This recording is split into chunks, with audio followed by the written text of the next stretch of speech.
पता नहीं आप मीडिया वालों को क्यों लगता है कि मैं मुश्किल इंग्लिश और मुश्किल से इंग्लिश बोलती हूँ। आपसे अच्छे तो होटल के डेफ हैं। डेफ? बहरे। एक तो अंग्रेजी का तर्जुमा भी मुझे खुद ही करना पड़ता है। अभी मैं सुबह डिनर करने गई। सुबह डिनर करने गई, ठीक है ठीक है ठीक है ठीक है। आपको क्या तकलीफ है? स्टार्स को जब टाइम मिले वो कर लेते हैं डिनर। सुबह मैं डिनर करने गई होटल में, तो मैंने पूछा व्हाट इज, यानी क्या क्या है। What is?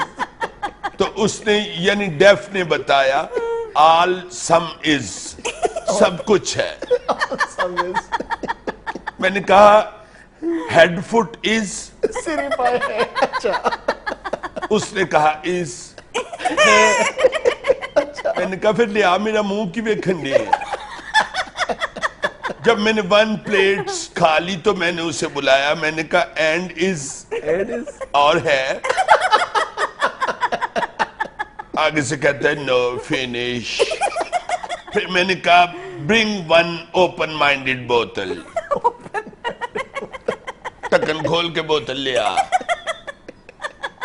वो ले आया। मैंने इतने सुकून से कैंडल लाइट डिनर किया। Sunlight was coming, good song was walking. बड़ा प्यारा एटमॉस्फेयर था होटल का। Song was walking.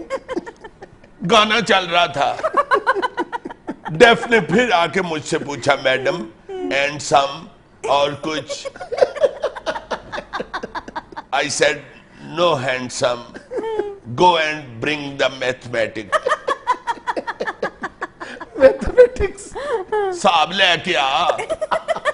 मैं की खादा है, मैनू नहीं याद रहंदा मैं की खादा है। ना मैनू ये याद रहंदा मैं की खादा है, ना मैनू ये याद रहंदा कि किदा किदा खादा है। वो जब मैथमेटिक्स लेके आया तो मैंने उसे 100 रुपी टिप दे दिया। मैंने कहा go and kill the waves. Kill the waves. जा जाके मौजा मार। आपकी अंग्रेजी बहरा ही समझ सकता है। डोंट डू टिच कर, keep your work with work. अपने काम से काम रखे सर। आप इन्हें छोड़ें, ये बताएं कि मंगनी टूटने की वजह क्या हुई? वजह क्या होनी थी?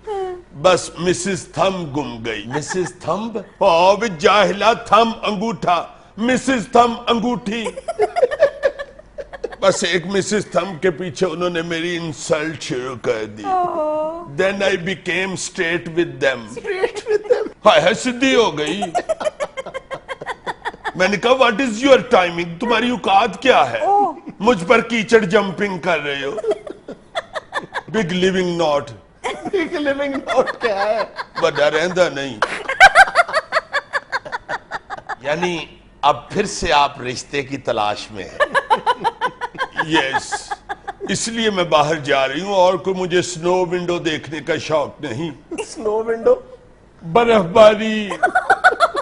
बारी विंडोज सर।